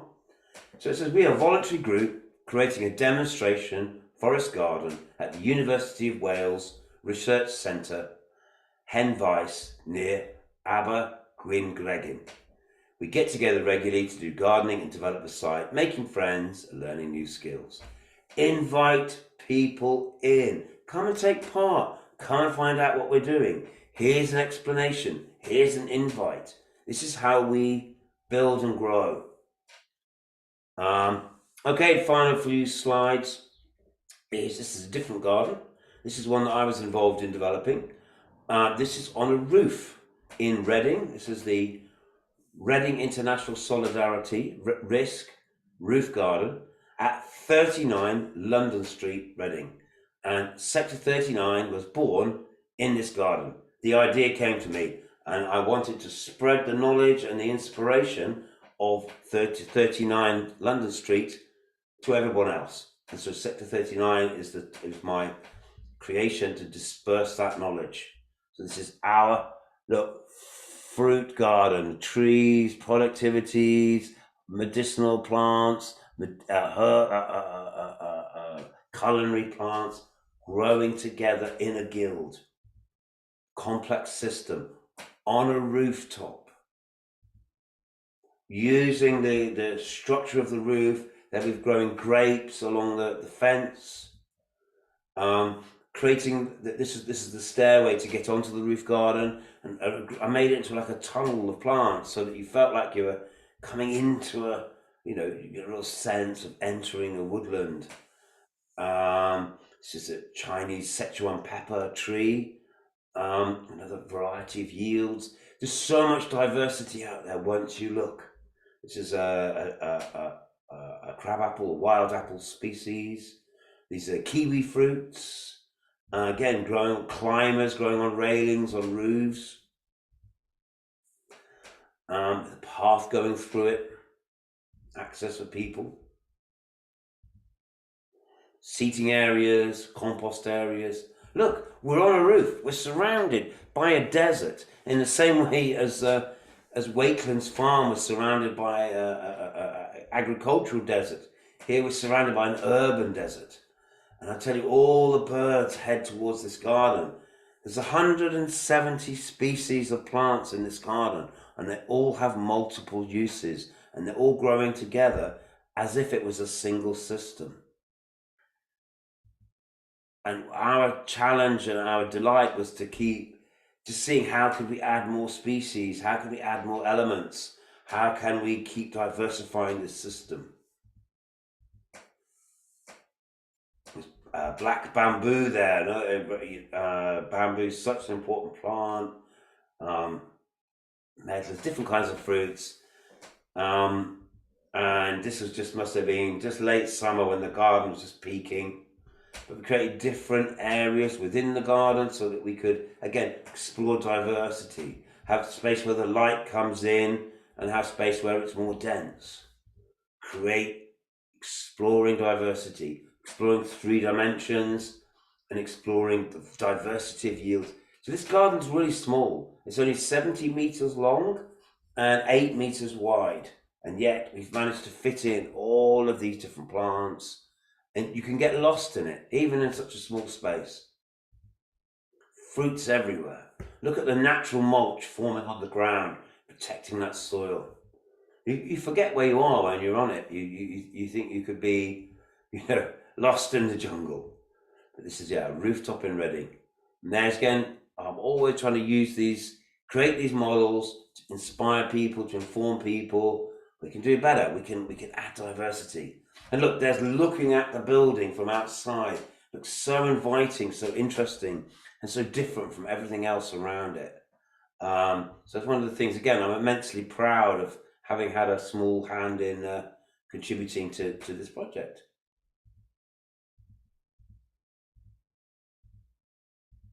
And there we go. Well, it's different spaces within it. Old varieties of maize, traditional varieties, lemons, even growing in the glass house. It's an arbutus tree. Anyway, I think we've seen this enough. But again, That's a kiwi climbing up a tree. Wow, I've forgotten how amazing this garden is, actually. Gosh. There we go. I'm going to stop there. Use and value diversity. Think about all of those things that we've touched on. And we've lost a few people, I'm afraid, sadly.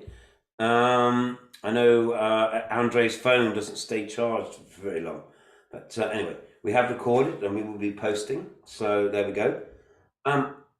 Gerald, I'm kind of running out of words. So I'm gonna pause here and let's have some summary thoughts and any questions or feedback from who remains. Yeah, sure. And that last bit was also really, really essential to further, inform the group that it's not about the acres, it's not about the, the massive resources. So even from your backyard, you can still make the necessary steps, or you can start right in your backyard. So access or start from where you stand is, as Steve said at the start, with permaculture, yes, we'll show you the different contexts, but then remember, it's the patterns, yeah? They are universally applicable. So the only difference is it will remain the same, basic idea. So it will just call for your application, or how best do you fit it to your relevant situation, to your current situation. So thanks, Steve, for that last section also. I found it really interesting. And maybe you forgot to mention the apple tree at the front of your, just at the front of your house, which is really, really also interesting. Just a small garden, but there are 2 apple trees, but very productive. And then here we also do, there are what we call the community, sort of, we would call them community gardens, but they are usually small. But when you look at those that are well managed and, with permaculture principles, you will find them abundantly, productive. So it's not about the size, it's not about the resources, however little you have, however little steps you have. The thing is, take the first step, utilize, value, diversity, and all the principles that we've discussed from our first session. It's interesting to note that this is our 19th session. So it should be interesting to get to hear your feedback and to keep the platform engaged with all the feedback. Thank you. And unless we have any other feedback from Carol, Nicholas, or Peter. Thank you so much for the lesson. It's very essential because we are in the process of planning. We are in the process of planning the demo farm. So we are planning the food forest. We have to think through the stratification, what to place. So this is very, very good for me. And probably in the WhatsApp chat, should I get along the way, I will always consult. So I'm sure the whole class can come up with something very good. Thank you. Thanks, Caroline. And yes, we are always open to support you. We are here to support. And the whole team actually, because we are also encouraging peer-to-peer support. So we are here to support. And it will be interesting also to look at that as a product of the course. If you can have it as your project, as the output of this course, it will be really interesting to get to see the output. Yes, Mr. Simon, over to you. Yes, I really need to appreciate for the research that has been done by principal. It really gives us some impressive aspect of coping up the diversity of that research. Really, it looks so nice, and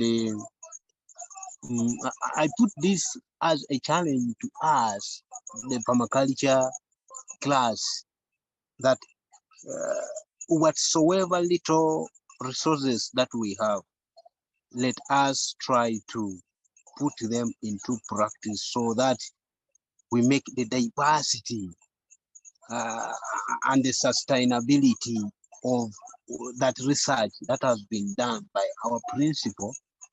Really, it sounds that he wants to impact us with the knowledge, with the skills, with all systems of Western countries to Africa and East Africa at large, so that we try to make our lives and our environment change. Again, I would want to appreciate on the WhatsApp account that has been just created by the principal there. So members, let us exchange the views and the ideas and knowledge to each other, such that we should not leave one or the other behind.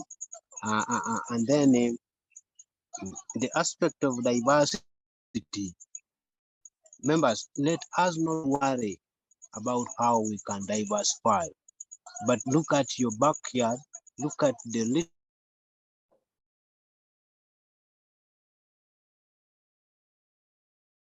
Oh, Simon, you've muted, unfortunately. it could be network which is kicking off and bringing me back. It keeps on disturbing me, network. Okay,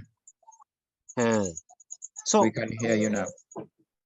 yes, the little that we have, please let us put them into practice. System integration, system incorporation, and we see how we maintain permaculture to all our communities. And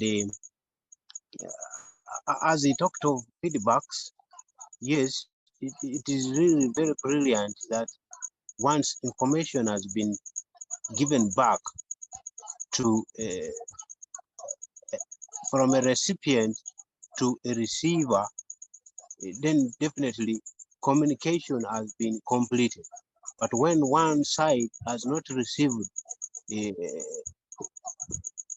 any communication from the angle of his components, and then that means there is something that might have been that might be wrong at that time, such that there could be some delays in that. So as rains are in, we believe that the diversity that we have seen from the wolves or from Martin's farm, really it brings a picture that if at one moment my farm also looks like that, how will it be? It would be something very impressive, and gives you knowledge that I really learned something from Sector 39, which would be good.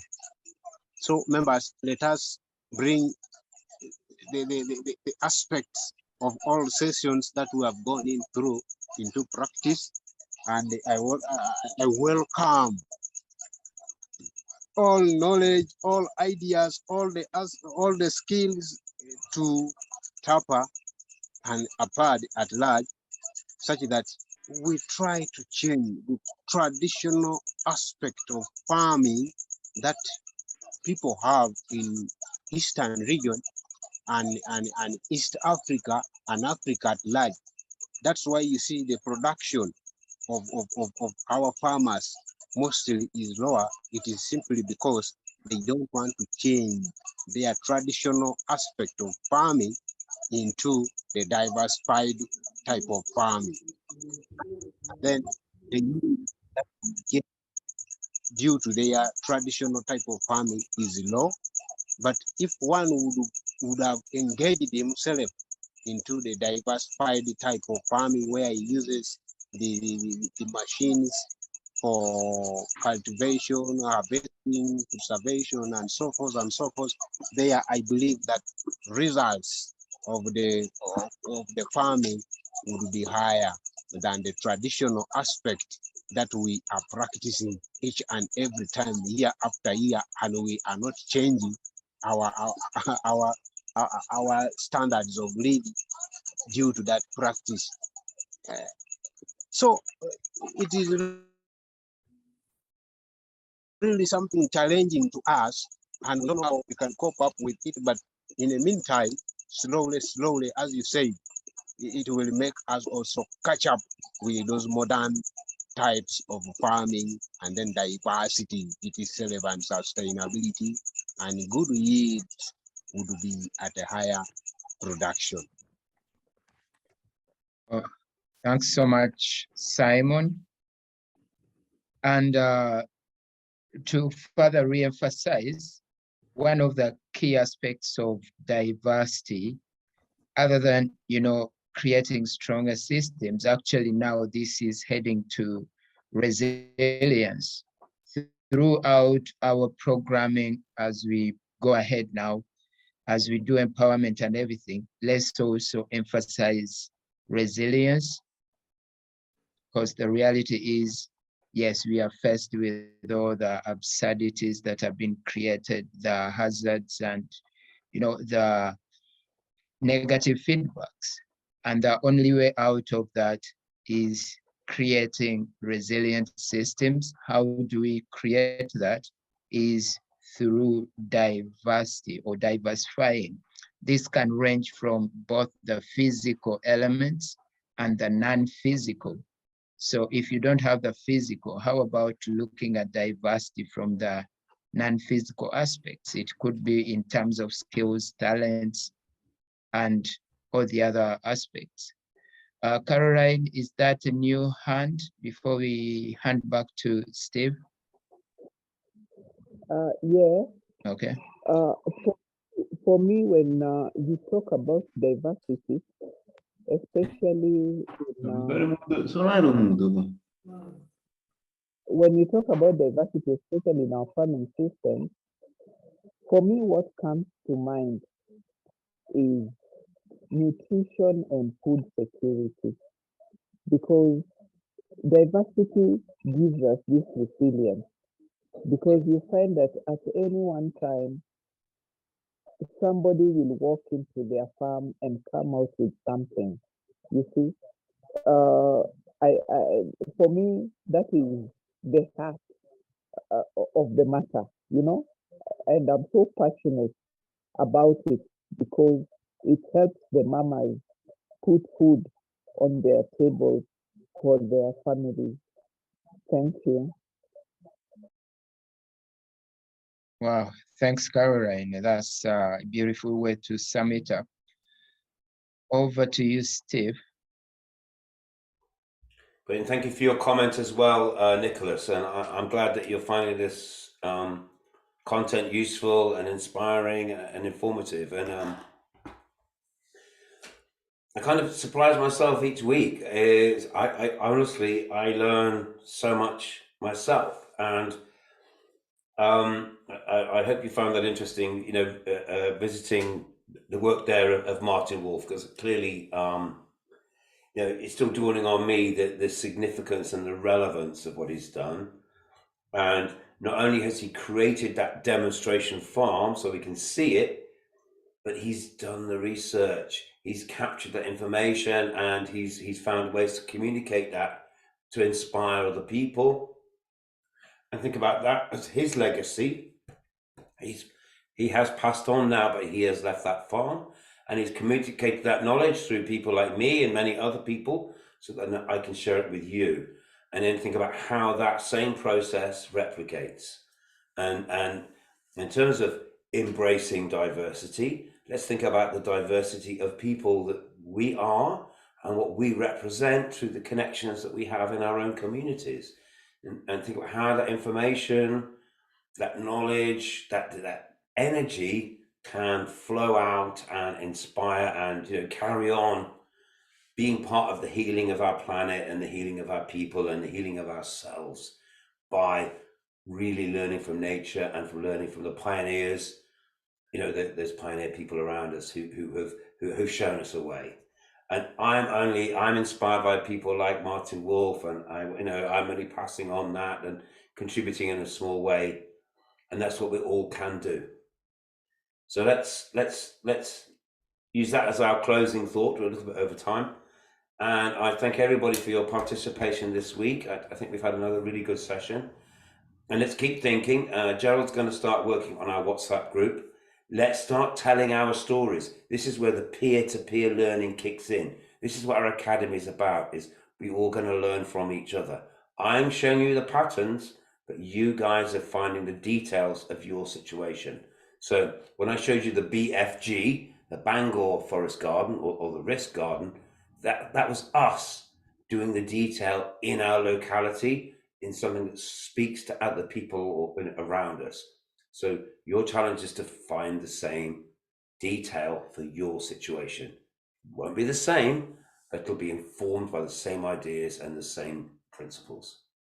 Okay, thank you very much, everybody, and we will reconnect again next week for session 20, and on the journey goes. Thanks, Steve. Good night, everyone. Bye-bye. Good night. Thank you again. Lamanoi. Yeah. Lama. Asante Nicholas. Asante Lala Salama. Haya, tutaonana siku ya Jumapili. Titanana. Okay. Okay.